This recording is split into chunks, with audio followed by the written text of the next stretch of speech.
Meditaciones en torno al oficio de escritor. Segunda parte. Índice. 9.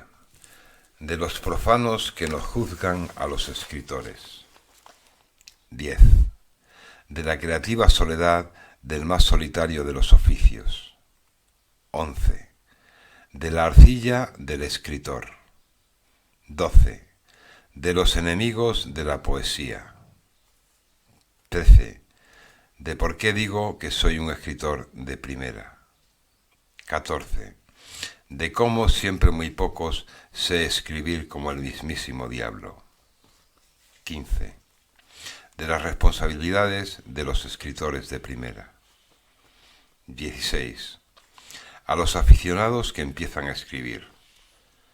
17. De mi deseo de ser escritor. Y 18. De la felicidad de los escritores.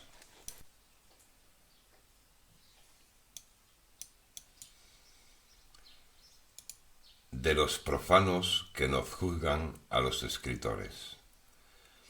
Escribir bien es muy difícil. He oído muchas y repetidas veces, la mayoría de las cuales les sirvió de pretexto a quienes lo profirieron para no ponerse al respecto manos a la obra. Si yo le hubiese hecho caso a semejante máxima y a los empeños que se citaron para desanimarme y que siempre otra vez me llegaron de personas que no escribían, no hubiese cumplimentado una sola línea, lo cual hubiese sido el mayor y más fatal atentado que hubiese practicado contra mí mismo. Aseveración que, ahora que soy escritor y de primera, puedo argumentar con innumerables razones de índole indiscutible y que trataré más adelante y expresamente en otro apartado. ¿Escribir? ¿Para qué diablos? Si eso con cuanta dificultad comprende no tiene ciencia ni sirve en sí para nada, y menos con todo lo difícil que además es hacerlo correctamente. Que escriban, pues, los escritores. Tal suele ser la visión del vulgo. Como si hubiera una fábrica de tales, como si llegar a ser escritor, más que una realización propia, fuese un don otorgado innatamente por los dioses. Como si más que un logrado resultado de una empeñada lucha personal, fuera un producto de la naturaleza humana.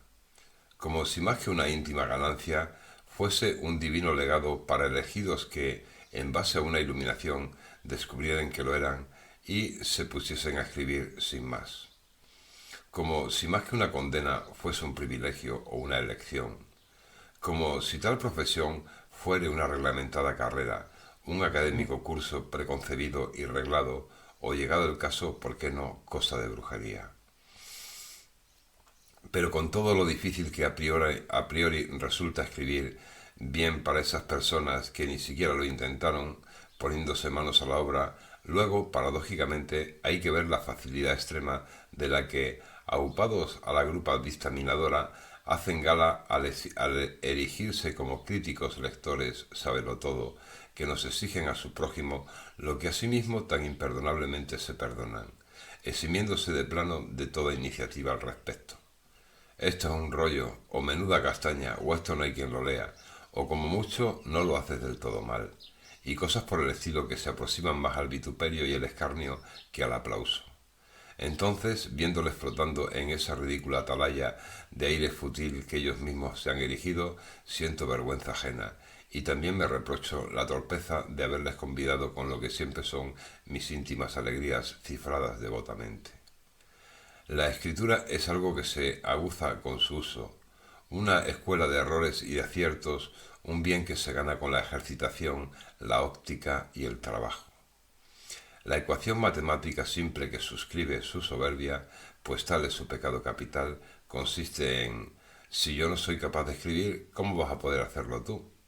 Con la deleznable coletilla añadida de «¿pero quién te has creído que eres?», pasando a compararte entonces con los más encomiables ejemplos, Cervantes, Shakespeare, Dante, para terminar de remachar esa triste supremacía sobre ti que, ya lo he dicho, solo su patológica soberbia sostiene.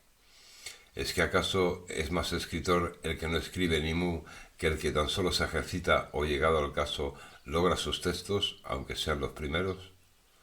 Para tales profanos en el supremo arte de la escritura, la de ellos enfermiza soberbia no tiene secretos, y todo consiste en sentarse nomás y en hilar palabras rimbombantes que, más que sinceridad, evocan falsas glorias celestiales y cosas por el estilo, que por lo general no suelen usar en su vida cotidiana, como por ejemplo se me ocurren sempiterna, exigua, augusta, ítem o, llegado el caso, enhiesto.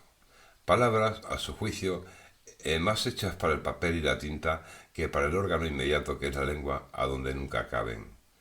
Es decir, que la tarea de escribir, más que para el aprendizaje del escritor, sirve para la enseñanza de su prójimo, máxima soberbia donde las haya.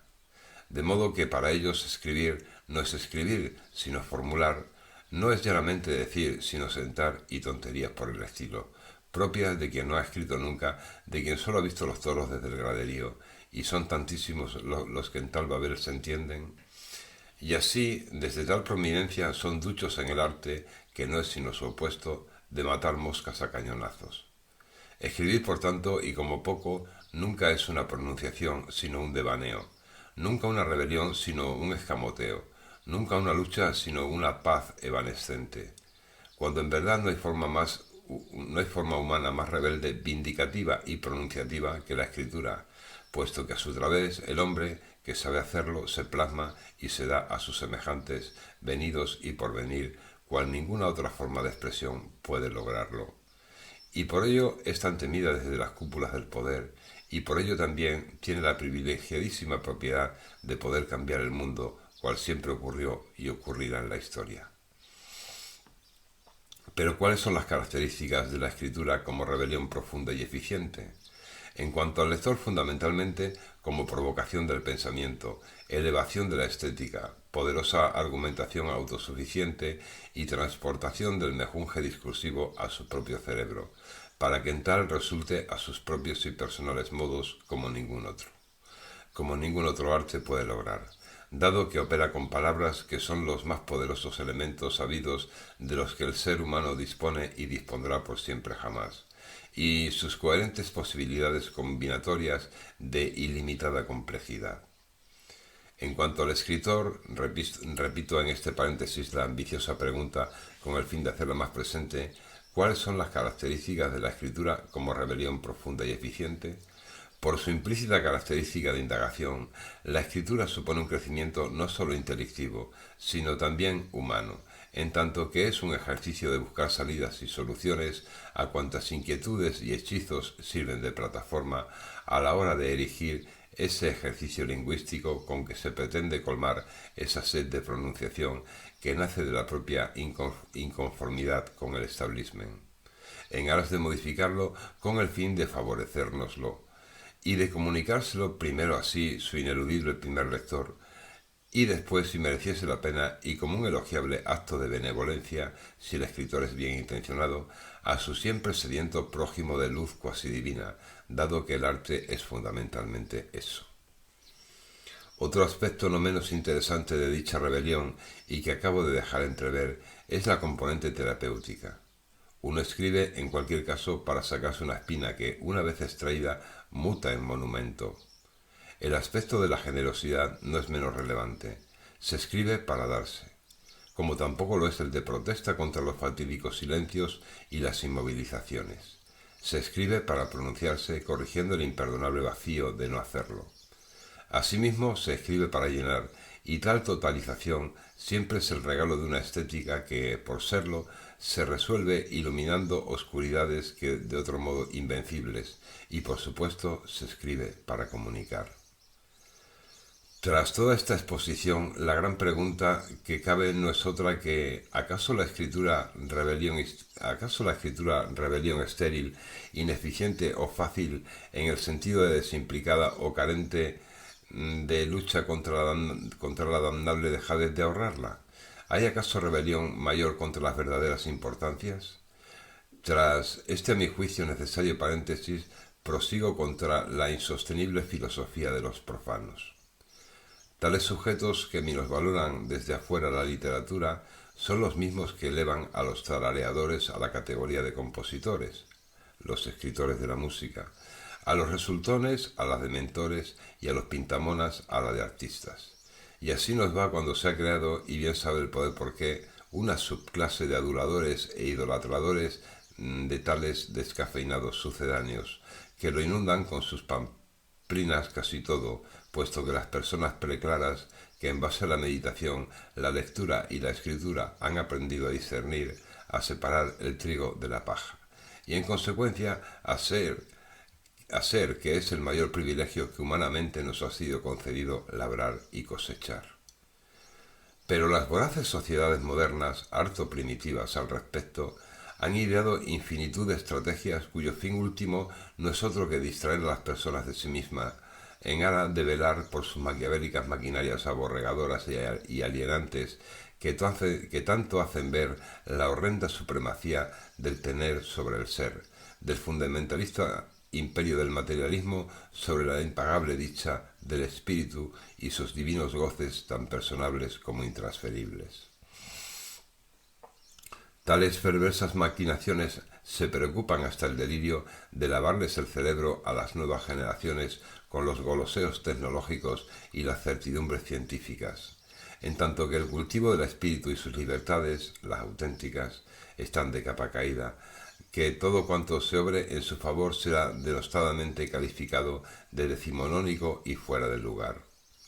Como la buena literatura se preocupa principalmente de rebelarse contra toda esa mierda, se la denosta y ridiculiza y se la trata de suplantar y restringir con huecos medios narrativos, como lo es en la mayoría de la cinematografía, y rizando aún más el rizo los velocísimos videoclips tan carentes de hilo discursivo que casi nada ejercitan y tanto solapan.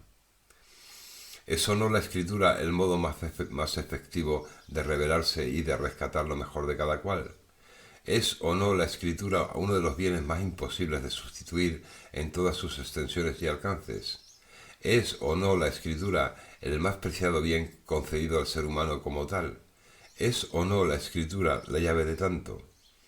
Si las respuestas son afirmativas, ¿qué nos queda sino escribir? Escribirnos a nosotros mismos para regalar luego altruistamente nuestra cosecha a nuestro prójimo. ¿Qué nos queda más allá de eso? ¿Qué? Escribir es también orar. En Hinojal, a 15 de diciembre de 2003. De la creativa soledad del más solitario de los oficios. Variopinta y necesaria condición sine qua non, sin la cual no, dable como posible, realmente ideal, a veces dura, ya he hablado de ello, en ocasiones orgásmica. En cualquier caso, necesaria e imprescindible la de la soledad para el escritor. Y en ella uno, más uno si cabe, a veces se sorprende arrastrado por un algo mágico que tiene el texto en una aleación de lo que se ha escrito, si el trabajo en concreto no es nuevo, de lo que se escribe y de lo que se pretende escribir. Vivir flotando en eso que a veces es niebla y otra selva y las demás allá desiertos o según se vea fértiles invernaderos e incluso firmamentos en los que uno es uno pero viajando por dentro. Por eso dije antes más uno, porque entiendo que uno entonces en ese trance se siente hacer grande, se vuelve vasto e inmenso, y la pericia con la que sabe moverse como en un sueño despierto es vigilia factible. Es toda una experiencia tan real como lo que ahora mismo le estoy sirviendo al lector. Y cuando uno se siente grande, todo es grande, aun cuando el escritor se sienta a veces tan pequeño en su capacidad de desenvolver y procesar físicamente los textos, aun a costa de esas minucias volcadas con cuentagotas. Y precisamente por ellas uno se siente crecer sabiéndose significativamente más cerca de ese ascenso voluntario que uno ha tenido a bien cubrir para ganarse como premio un texto. Solo eso, apenas eso y nada menos que eso. Un tesoro mental con capacidad de trasladarse a las mentes ajenas para ser, cual en sí mismo obra, también en ellas un tesoro único en el mundo, un manojo de palabras, sí, pero de palabras mágicas. Y que no venga nadie a decirme ahora que eso no es un tesoro. Me van a decir a mí lo que son las palabras, aun cuando tenga mucho que aprender de la propia vida, los hechos y los actos. A tiempo no recuerdo a dónde leí que la profesión de escritor es la más solitaria de cuantas se dan, y ciertamente no puede ser de otro modo. Nadie puede escribir por nadie, solo por sí, de modo que escribir se constituye como un compromiso personal e intransferible. Entonces viene la cuestión que pretende cubrir este ensayo, la soledad del escritor cuando escribe, ya sea en el propio texto, ya sea en la antesala de su cerebro. Reza el dicho: compañía de uno, compañía de ninguno; compañía de dos, compañía de Dios; compañía de tres, compañía de reyes; compañía de cuatro, compañía del diablo. Y si lo cito es porque pretendo hacer ver que esa afirmada soledad del escritor cuando escribe no lo es del todo, puesto que no sólo los avances del propio texto procuran una privilegiada compañía, compañía de dos ciertamente, sino que, además, las propias musas están ahí, sin del todo estar, y el punto de mira, en la moderable mente del lector ajeno y potencial que se pretende construir en base a los propios anhelos. De modo que la soledad del escritor nunca es pura, sino que viene minada por sus incorpóreos compañeros con los que, citándose en una especie de embrujado juego, enhebra el resultado texto. Una compañía etérea que no cambiaría por nada ni nadie, dado que son sus más fervientes aliados, y así el autor no se encuentra enteramente solo, sino que mientras escribe se las ve consigo mismo, luego con los aguzados abogados, corrosivos fiscales e imparciales jueces que, pronunciándose, se citan alrededor del propio texto en construcción, para que una vez resultados, a solas con el autor, le procuren compañía de Dios.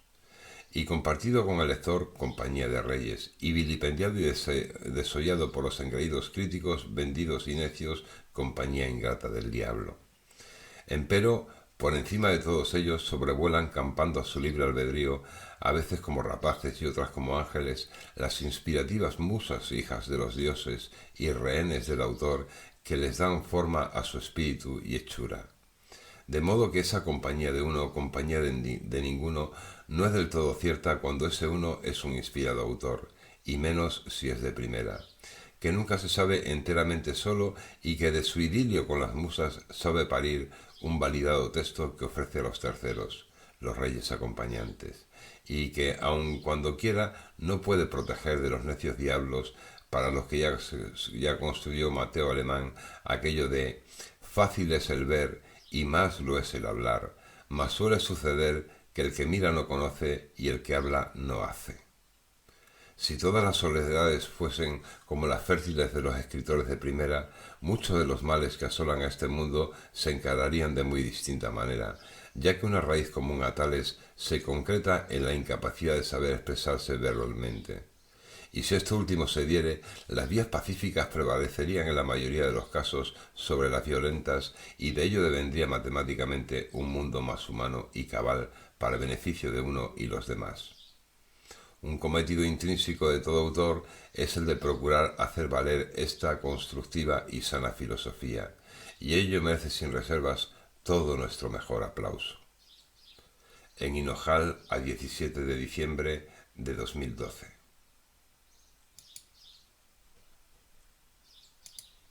De la arcilla del escritor, es decir, del barro en bruto del cual el autor bebe para modelar sus resultadas creaciones. Un barro que va más allá de lo puramente empírico, puesto que también comprende los sueños, los anhelos consumados y frustrados, los sueños y la imaginación, las preguntas surgidas y sus respuestas, las lecturas acometidas tanto en los libros ajenos como en la escuela de la vida, todo ello comprendido en el caduco y volátil recipiente de la memoria, las inspiraciones, los propios ejercicios consumados y los que se quedaron a medio hacer, las experiencias ajenas trasladadas e incluso, cuando a mí mismo me ha pasado, la estulticia, en suma, la arcilla personal de cada cual.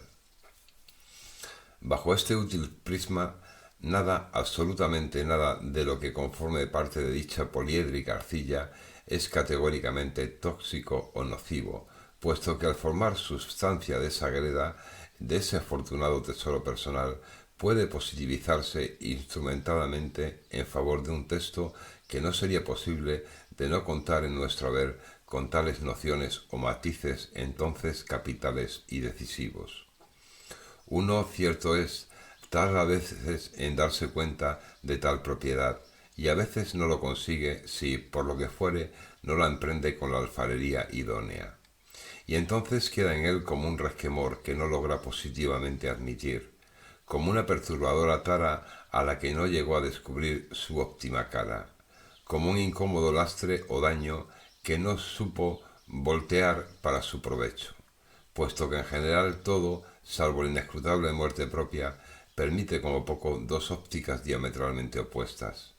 Y es en semejante dicotomía donde podemos jugar nuestros intercesores papeles para ejecutar nuestra prospectiva y provechosa minería, capaz de hacer de todo poesía, cual arcilla en bruto que se nos vuelve ser y que por ello contiene en sí infinidad de creativas formas modelables a nuestro antojo y según nuestro afán, pericia y o sabiduría. Mi tan tullida y tremenda existencia, vivido bajo la exaltación del prisma del desorden bipolar, me da fe de ello en las tan aprovechadas arenas de la literatura a estas coronadas alturas que tanto me han sabido hacer ver. Todo lo vivido por un escritor, todo comprende ser su arcilla, y las posibilidades creativas que de ello emanan son infinitas, con lo que su caja de Pandora está más que abastecida, corriente y repleta. Es decir, goza de toda la dicha suficiente para ser feliz si se mete alfarero de su propia poesía, de su propio verbo. Tantísimo que aun cuando lo pretendiere, nunca le podrá dar cobertura ni abasto, y así habrá de decantarse por una selección de prioridades. De este modo, con tanta arcilla en su haber, el escritor que lo sea carece de excusa para no producir, siempre que física y mentalmente se halla en condiciones de poder hacerlo. Es más, llegará un momento en que si no lo hace sentirá como le hierve el cerebro, le chirrían de rabia los dientes y se le eriza de grima el cabello, pues un escritor de primera, sabe que ha nacido para escribir y sabe que la madre primera de su oficio es sin duda el incalculable contingente de su arcilla, que las más de las veces es ella misma y por sí sola la que urge su modelado y su forma. El rescate de su maravillosa eternidad de los confines del silencio, de manera que entonces él mismo se siente como un simple operario, eso sí, poseído por una ultravisión que le hace ver cuánto merece la pena la empresa en cuestión y cuánto pueden revelarle de sí, de la realidad y de Dios. Dicha arcilla, tan abundante en cualquier persona como el mismo universo, se vuelve oro en manos de un creador habilitado, se trueca arma en manos de un soldado, se torna escuela para el más aventajado y ducho de los alumnos y para el sacerdote alimento de Dios. Dicha arcilla es legado divino, es todo un don, es la propia herencia en estado puro de toda una vida y semilla de un incomparable paraíso terrenal si se cultiva y atiende. Es en esencia la antimateria más potente que se nos ha confiado, capaz de mover montañas y obrar milagros que de ningún otro modo podrían proponerse. Dicha arcilla es al fin y al cabo el alma de las palabras, que nos sirve para tejer otras mayores, capaces de iluminar al género humano. Capaces sí de provocar millones de Big Bang si fuera necesario, capaces en suma de crear sí, arte 100% artesanal. Sin ella, ¿en qué nos quedamos? ¿Qué duda cabe que en toscos infraanimales o infravegetales de aquí te espero? Es ella la savia del progreso humano, la llave de la inteligencia, la cúspide de la sabiduría, el cenit de la creatividad, y a la par su germen si sabemos modelarla, si sabemos entregarnos a su incomparable hechizo, a su prometedora luz, a sus infinitos potenciales y a sus estéticas tendencias. Es ella la que nos abre los ojos, la que nos hace crecer desde nuestras esencias, la que nos obliga a seguir rindiendo en el corte y a anhelar más y más de lo mejor que no ya disponemos, sino de lo que, por encima de cualquier otra acepción, somos y prometemos. El limen de nuestra inteligencia es esa arcilla, ese barro del cual procedemos y al cual tornaremos, la base y el fin de todo. Ese puñado de légamo aparentemente inútil y anodino, fango apenas, el que constituye la sangre de las arterias de nuestra vida, las neuronas de su sapientísimo cerebro. Todo eso sí es el sedimento del cual inexcusablemente todo escritor de primera bebe para dar lo mejor de sí mismo, para destilarse y revelarse a los ojos de quienes buscan en ese limo reflejos del suyo propio. Pues al fin y al cabo todos somos hermanos cortados por un parecido patrón, y a veces ocurre que la luz que no sabemos hallar en nosotros mismos, un faro tercero nos la refleja con mayor precisión. Toda creación literaria es en el fondo un salmo, un canto de alabanza a Dios, y de esto no se libran ni los más empedernidos ateos o agnósticos que a fuerza de lo ignoto se auspician en la sinrazón de creer que no hay nada más que lo manifiesto, que esto, la vida, no es más que un error, cuando, yendo muchísimo más allá, es un loable ejercicio de incomparable precisión, tal que no puede ser más que obra de un Dios, o por qué no decirlo en mayúsculas y prescindiendo de ese menoscabante artículo determinado de Dios. Divina arcilla arrastrada, inmaterial gloria misma, personal de la creación, a tus pies se arrodillan los hombres buenos y humildes, en tanto que los delirantes científicos a todo le buscan cual inteligencias enfermas su explicación, sabiendo como saben que cuanto mayor es la isla del conocimiento, mayores se vuelven las costas de la ignorancia. Y así el poeta, que no precisa de más ingeniería que la de la poesía, se hace a un lado, se retira a su soledad y desde su arcilla lingüística alza los ojos al cielo y humildemente le da gracias al insondable Creador por la maravilla inmensa de la perceptible realidad que sólo la poesía puede cruzar, para llegar precisamente a sus oídos con devoción y decirle: gracias, Creador, por haberme creado a tu imagen y semejanza. Tu mortal testigo, gracias por la inmortal arcilla que me has confiado para rezarte mejor, para acercarme tu luz y para proyectar mi canto, que siempre habrá de quedar escrito en el libro infinito de los grandes artistas que te supieron agradecer esa ínfima potestad de modelar su personal arcilla con la que crear regiones privadas que a ti, con cuanto elaboraste, se te olvidaron, o acaso nos confiaste adrede a los escritores para que expolemos nuestro propio crecimiento y fe, que, bien sabías, no entienden ni flores ni falta que les hace de las incatalogadas dimensiones del espacio-tiempo, y fervorosamente en honor siempre a ti y tu eterna inconmensurabilidad. Gracias, Creador, por confiarme tan privilegio tesoro, tan infinito cual tú en ti. Haré con mi arcilla edificio sin par, iluminaré las mentes de mis semejantes y la mía propia con las luces que me otorgues, en cualquier lugar y hora, para no olvidarme que somos y soy de tu bondadosa mano instrumentos que perfeccionar. Elaboraré arte con mi tan atesorada arcilla, cual más alto no puede pujar, dibujando en el cielo de la inteligencia humana una estela capaz, para los que están y los que vengan, pues el arte no entiende de edad, y si a uno solo despierta, uno solo competente y diestro, entenderé coronada una memorable misión de paz, y entonces, complacido por el cierre de un arco voltaico, reposaré diciéndome: misión cumplida, Luis, ahora ya sabes escribir, fue, es y será lo tuyo. Y si está en mí, seguiré escribiendo hasta que haya aprovechado hasta el último átomo de esa preciosa arcilla que por vida he tenido, con mis errores y mis aciertos, mis contradicciones, mis llanezas y mis expansiones, que de todo ha habido, hay y habrá. Y el día que la tierra se me devuelva mi material arcilla rescatada, quedará y seguirá inmortalmente haciendo sus veces en las mentes de quienes me lean, y será por siempre jamás. Mi arcilla buena, humana y hasta deleznable, mi arcilla no más, aquella que supe conquistar primero para luego modelar, en aras de crecerme y de ser generoso con mi prójimo y la posteridad. Como puede observar el lector, tiendo a rimar, e incluso que a menudo pudiendo me cuido, cual no es ahora el caso, de abusar. Es mi arcilla mi modelación y el horno que fija en mis libros mis llantos, celebraciones y anhelos.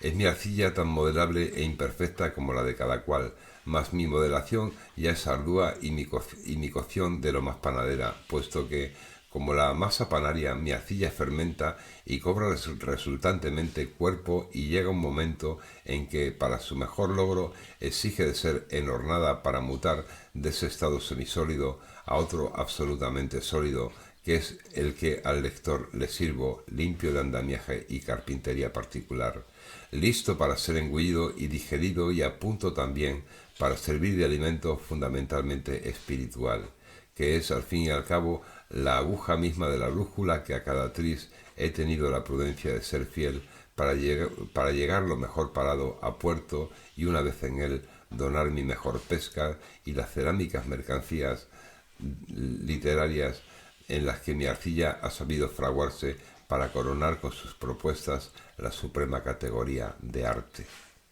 Ah, mi arcilla, nadie me la podrá amputar jamás, a menos que me lobotomicen, invaliden o asesinen. En cualquier caso, si ya partido, forjad mis libros, cual si gozare de vida propia, será toda una entelequia capaz de provocar génesis en los demás, y entonces lo esencial vivirá sin vivir en mí, y aun a costa de mi propia muerte no morirá. Ah, mi arcilla, yo te la entrego modelada y cocida, y ahora eres tú, lector, quien la ha de vivificar, y así yo podré respirar a gusto y en paz, diciéndome para mi regocijo, misión cumplida, Luis Brenia, misión cumplida, arcilla mía, ahora somos el lector y más, mucho más. En Hinojal, a 21 de diciembre de 2012. De los enemigos de la poesía. De los enemigos de la poesía, sí, pero no exactamente de la poesía entendida como un género literario. Esto es casi lo de menos, sino a la poesía o a la poética interpretada como un género de entendimiento de la vida, como una actitud ante la misma, como una elevada óptica, como una resultante tolerancia humana hacia el prójimo, como una abierta generosidad intelectiva, como una apertura personal, como una apelación divina. Tal y como lo acabo de vender y plasmar, la poesía o la poética puede parecer inofensiva, y sin embargo tiene tantos enemigos. A tales, ni corto ni perezoso, los encuadro en el abrupto calificativo de fascistas. Los fascistas, pues, son a mi modo de ver los más enconados enemigos de la poesía y son mucho más de los que se reconocen y parecen. Por ejemplo, de las distintas cadenas que recibo mediante mi receptor de televisión digital terrestre, tan solo una, quizás dos y a lo sumo tres se quedan íntegramente fuera de dicho apellido. Mas solo una, la 2 de Televisión Española, es claramente antifascista. Todas las demás, salvando por los pelos esas otras dos que he dejado a conciencia en entredicho y que no mencionaré para dejar al arbitrio del lector su identificación, son claramente fascistoides. Esto es, enemigas acérrimas de la, en el fondo, tan temida poesía, recalcitrantes metralletas, sí, de recetas antipoéticas que procuran disimular que no lo son, pero que a mis ojos no lo consiguen ni por asomo. Pero tal asunto no es en concreto el tema central de esta disquisición, sino que acudido a él a modo de amplificadores de mi afirmación. Por ende, sus espectadores, que son muchísimos, beben fascismo y muchos no saben filtrarlo, sino que lo engullen directa y doctrinalmente, de modo que tal fascismo sabe instalarse de lleno en sus eseras, cumpliendo así con su objetivo, su subliminal lavado de cerebro, su proselitismo, que luego vierten y hasta defienden en la cotidianidad de sus días. Por ejemplo, cuando vemos a un extraño haciendo autostop, suele apoderarse de nosotros más el temor de que si le subimos a nuestro automóvil nos pueda acarrear problemas en lugar de aportarnos soluciones. Los más media nos hacen ver a diario que el mundo es más maligno que maravilloso, y esto, por ser falaz, dista mucho de ser cierto. Mas, por la prudente facilidad de su aceptación, lo hacemos nuestro y dejamos al infeliz allá en la cuneta, con lo que también falazmente suponemos sus miserias que no sus gracias. Bastante tenemos con nuestros problemas como para que nos vengan con más. En lugar de si por mí mismo no hay una solución, ese desconocido tercero quizás me podría ayudar. En cambio, cuando el autoestopista es uno y sabe que no alberga ninguna mala intencionalidad, la óptica cambia de extremo a extremo. Hay, por ejemplo, comportamientos urbanos que son inaceptables en el medio rural, ¿Cuál es el caso de que dos personas se crucen y aun no conociéndose no se saluden? Desde el punto de vista del urbanita, ello puede ser de lo más normal, pero desde el del aldeano es un feo y una descarada falta de respeto, puesto que de entrada no hay razón ni sin razón para suponer que el otro sea una mala persona, sino que mientras que no se demuestre lo contrario, lo que prevalece es la presunción de inocencia y de honorabilidad. Son solo tres ejemplos que comparten el común denominador del subyacente peso de preferidas falacias que no queremos ni contrastar ni aceptar que lo son. La grosera incultura del fascismo se instala, pues, para afirmarnos en detrimento de la negación del otro. Y dicha prevalencia que entendemos tener controlada se afinca y funda en la desconfianza hacia el extraño, al que incluso tendemos a considerar, con lo malos que somos, peor que nosotros mismos. Y nunca mejor, en parte porque ello daría al traste con nuestros desaquilatados esquemas falazmente preestablecidos. Y son precisamente dichas distorsiones las victorias de ese subliminal fascismo con el que principalmente los más medias, como si hubiéramos perdido la capacidad de pensar y de discernir por nosotros mismos, nos bombardean a diestro y siniestro. ¿En pro de qué? En pro de aplanarnos para mejor domeñarnos y conducirnos. Porque un afán de todo fascismo es la estigmatización visceral del disidente, del que puede ponerle en tela de juicio y la paletilla en su lugar, del que puede arruinar su raquítica filosofía del yo, mí, me, conmigo. ¿Y cuál es el mejor medio de asegurarse su cometido? El bombardeo distronario. Ya decía Goebbels, y no le faltaba su razón, que una mentira 1000 veces repetida se acaba convirtiendo en verdad. Y eso es lo que está pasando y nadie se cuida de evitar, pues hasta los mismos partidos que se dicen de izquierda lo emplean a rabiar, no sea que el vulgo, dejando de serlo, se nos salga de madre, no sea que aprendan a pensar por ellos mismos y terminen por desmontarnos el vergonzoso chiringuito y sea el acabose. Pero esta conspiración mundial es muy peligrosa, y más cuando está más que probado que de seguir por esta senda la humanidad está abocada al suicidio global, y que es muy difícil dar marcha atrás, embargados como estamos por esa corrupta espiral que en su voraz centrifugismo ya no respeta ni a su madre. Y sin embargo, el sistema y la derrotada gente, que ya no sabe ni quiere mirar más allá de sus propias narices, no deja de alimentar a esa desquiciada espiral, como si ya no hubiese alternativa, como si la esperanza no fuese más que una utopía, y peor aún, como si no nos mereciere la pena rebelarnos contra nuestros verdugos, contra toda esa elitista mafia que mueve a su antojo los hilos de la historia contemporánea. En su vanidosa sed de más y más, cual si hubiese caído en un adictivo vicio y no viere más que la patológica satisfacción de su tan contraído síndrome de abstinencia. Y esta es la gran victoria del imperante fascismo, el derrocamiento de todo afán de lucha que pretendiere cambiar la mañada relojería del establishment, que osase rebelarse de verdad y en serio. De hecho, hacía tiempo que murió la clase política para ser sustituida por unas hordas de gestores y chupópteros que, en vez de cambiar, se encargan de afirmar el más de lo mismo, bajo el caduco argumento del Estado de Derecho que aboga por el reforzamiento de los poderosos y el debilitamiento de los pobres, para los cuales nunca existió por haber nacido sin estrella que no sin alma o dignidad.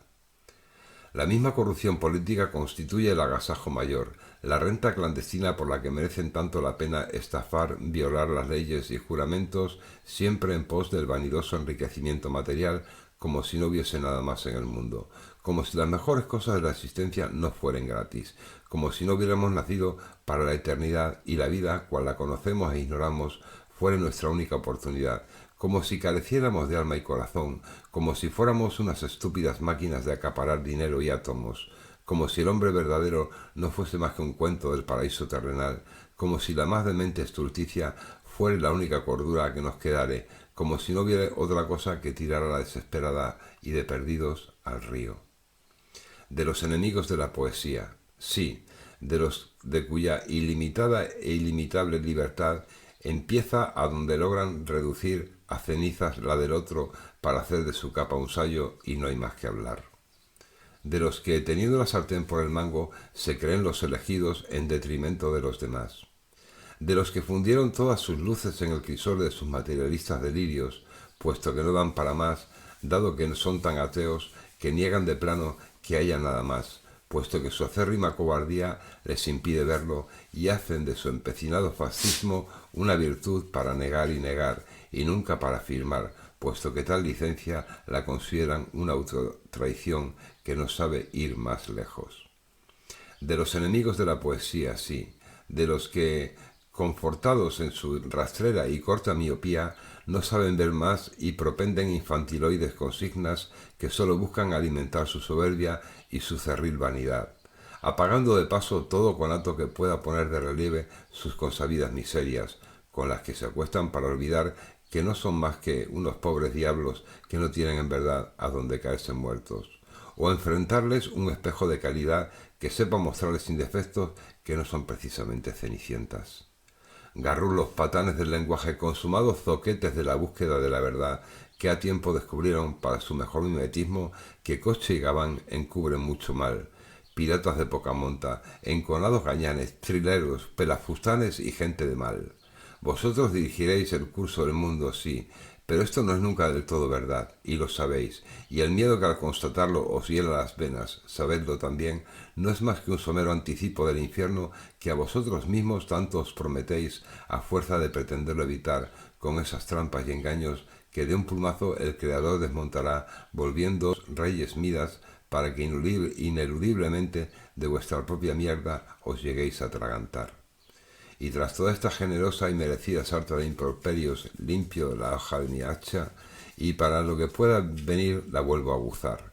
¿Cómo pretendéis, necios, erradicar la poesía si no os termináis de enterar es etérea e inmortal? En Hinojal, a 22 de diciembre de 2003. De por qué es por lo que digo que soy un escritor de primera.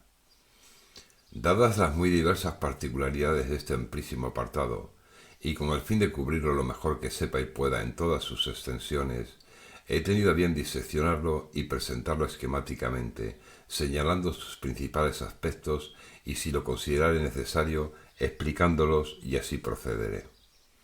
En primer lugar, y como preliminar introducción, observaré que cuando padecemos un problema de salud, nos decantamos por la elección de un prestigioso médico, que entendemos bueno.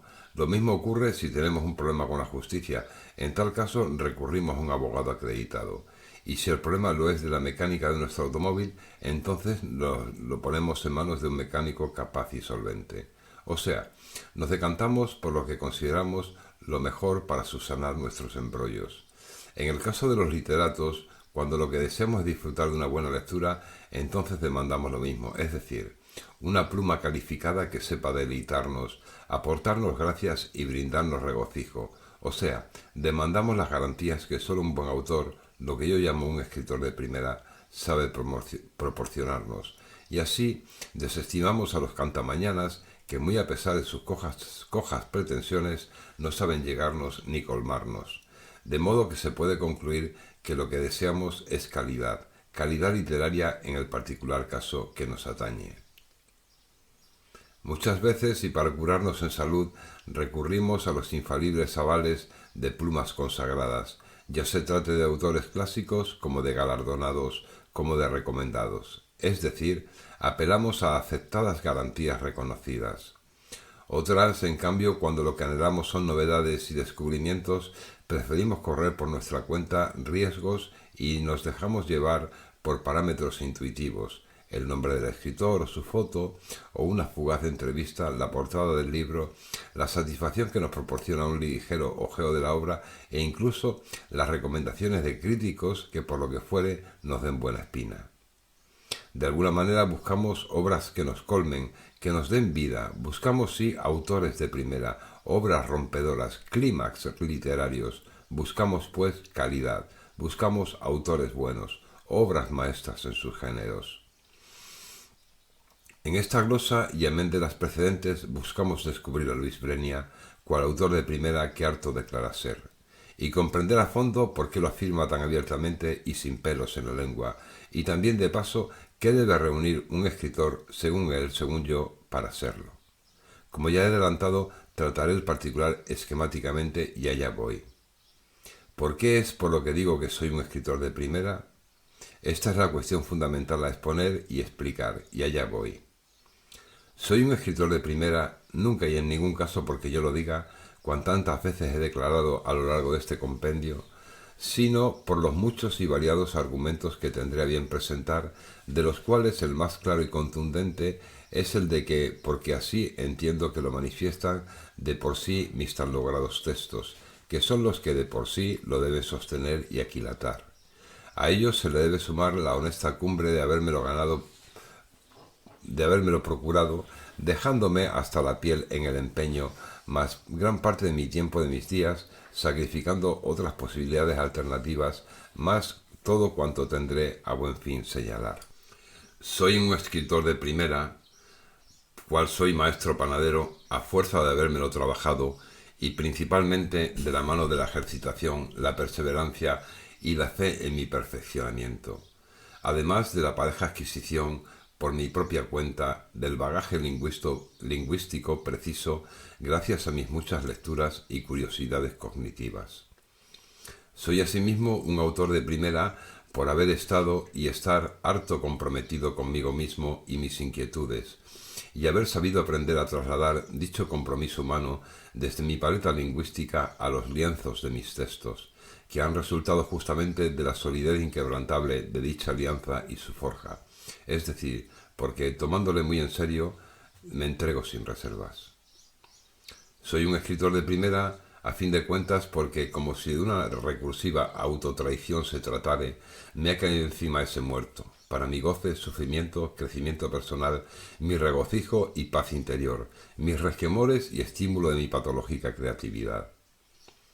Soy un escritor de primera por una resultante remuneración y fructificación de la suma compleja y matricial de mis esfuerzos, mis tantísimas horas embargadas de dale que te pego, mis dubitativas idas y venidas, mis éxitos y fracasos, mis incomodidades y plenos, las arduas explotaciones de mi cultivado talento, las fecundas prestaciones del uso obsesivo del procesador de texto, las páginas desestimadas y las gloriosamente coronadas de la mano de un tan cerril empeño que siempre tuvo en el punto de mira la certidumbre de logros que merecían la pena rescatarse.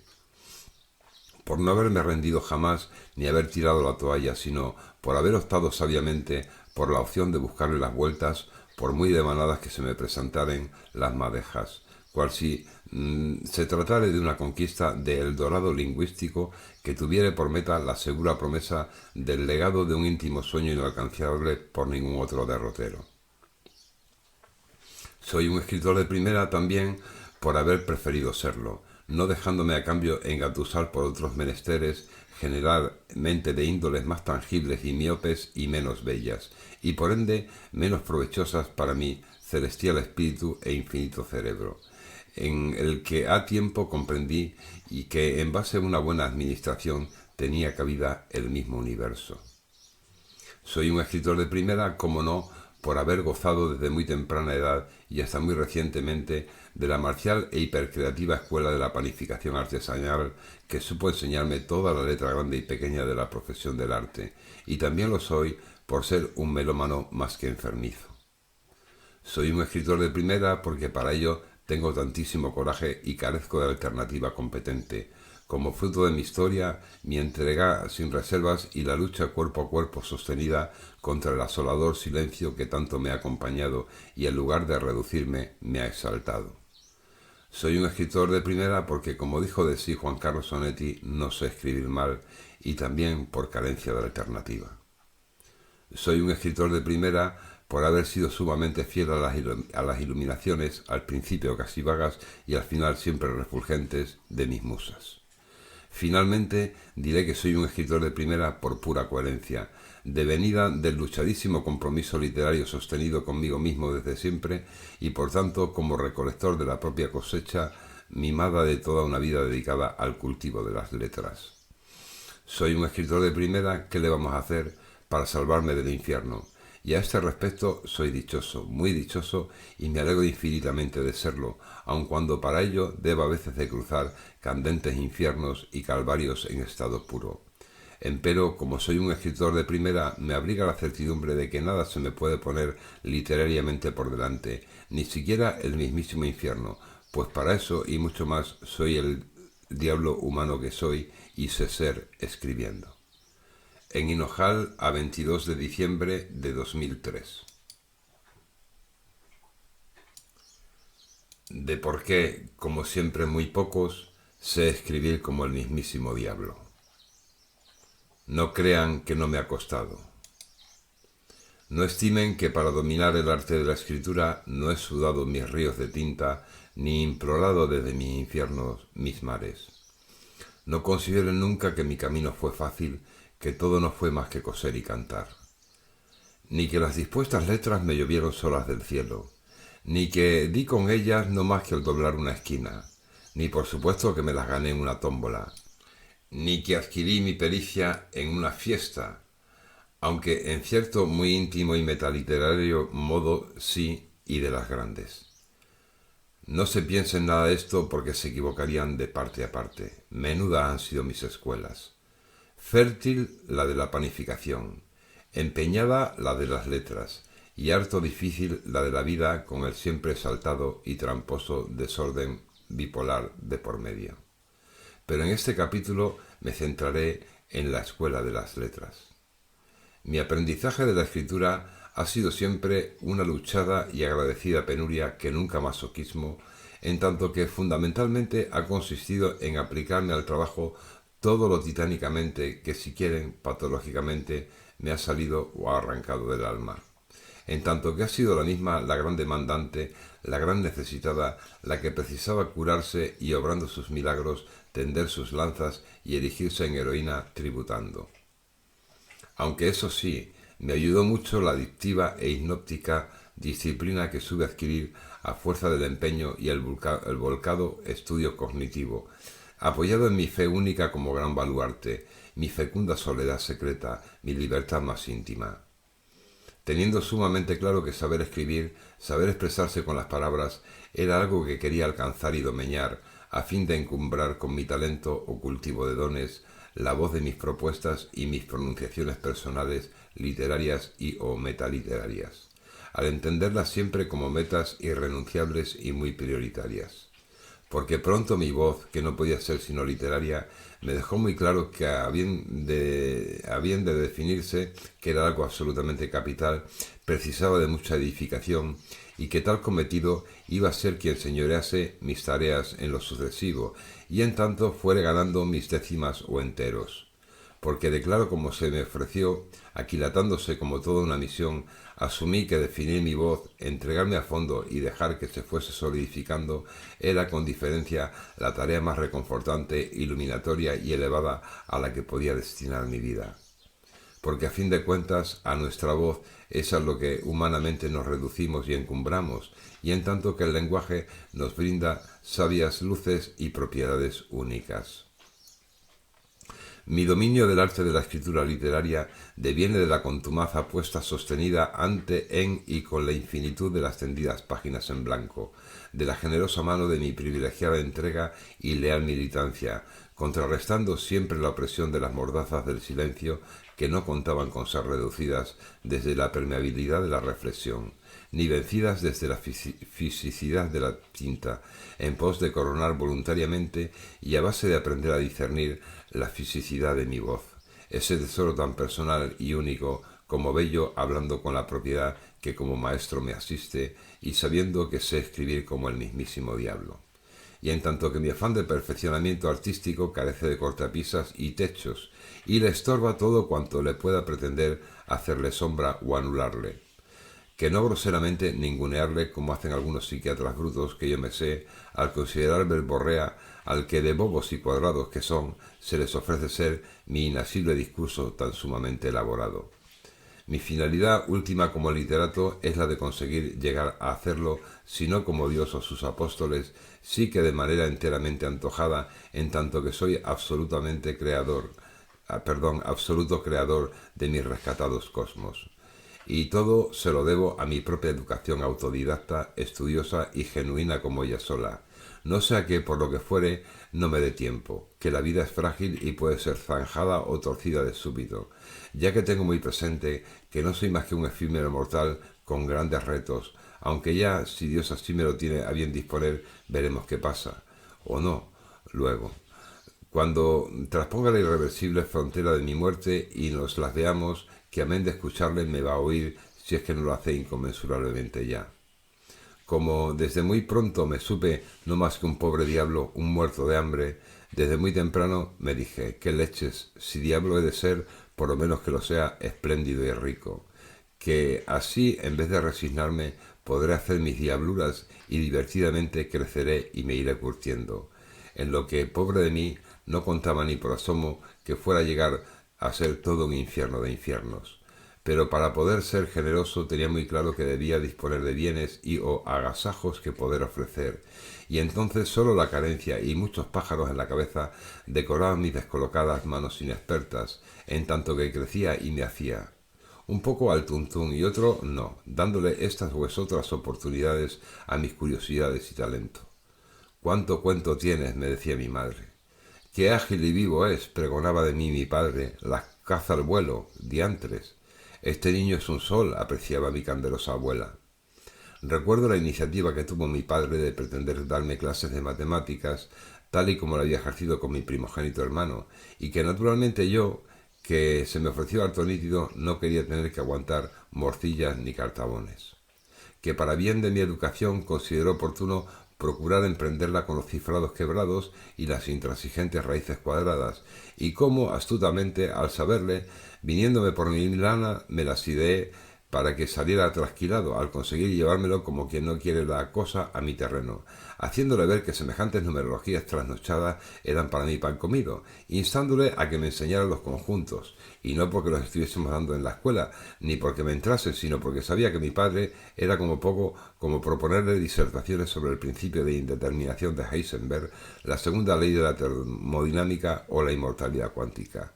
Unos estadios que, de novedosos y revulsivos, que de conocerlos le resultarían, no hallaría el modo de hincarles el diente ni entrar en materia, que era lo que yo quería, pues para eso y más era el primero de la clase, ya que me constaban que no los dominaba y les sobrepasaban, de manera que dejándole cao en el primer asalto, le desarmé por completo sus afanes pedagógicos y las nochecitas que pensaba darme, despejando de túneles, puertas y muertos mi campo.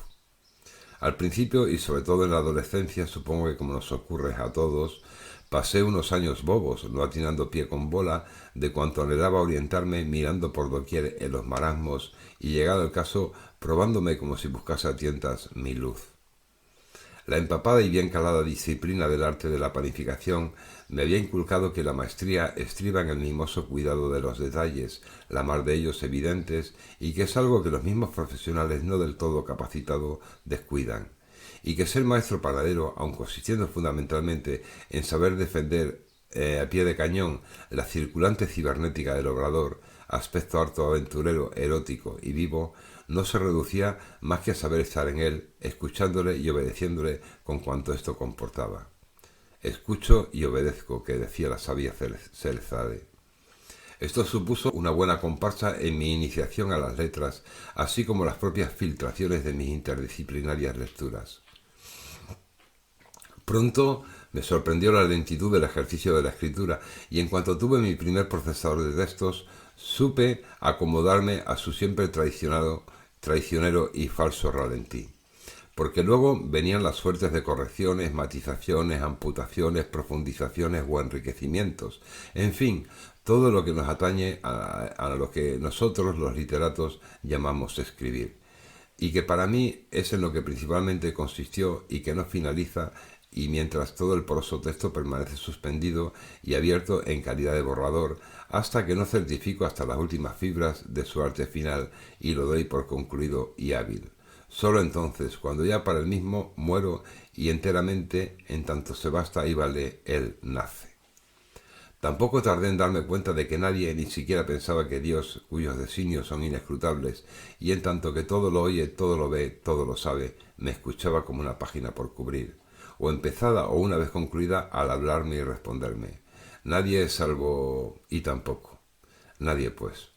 Y supe que quien me hablaba Así era la mágica tinta mágica, la jalea real de la literatura, que eso se llamaba arte, y que por ser no ya cuasi divino, sino entera y naturalmente divino, en tanto que me codeaba con etéreas y siempre presentes e implacables musas, me merecería personalmente, y muchísimo, entregarme todo cuanto pudiera, sacando, si fuera preciso, y como bien preví, el tiempo de debajo de las piedras, y teniendo que afanarme con uñas y dientes, privilegiándolo, sacrificando dentro de mis humanas posibilidades cuanto le estorbare o pudiera hacerle sombra.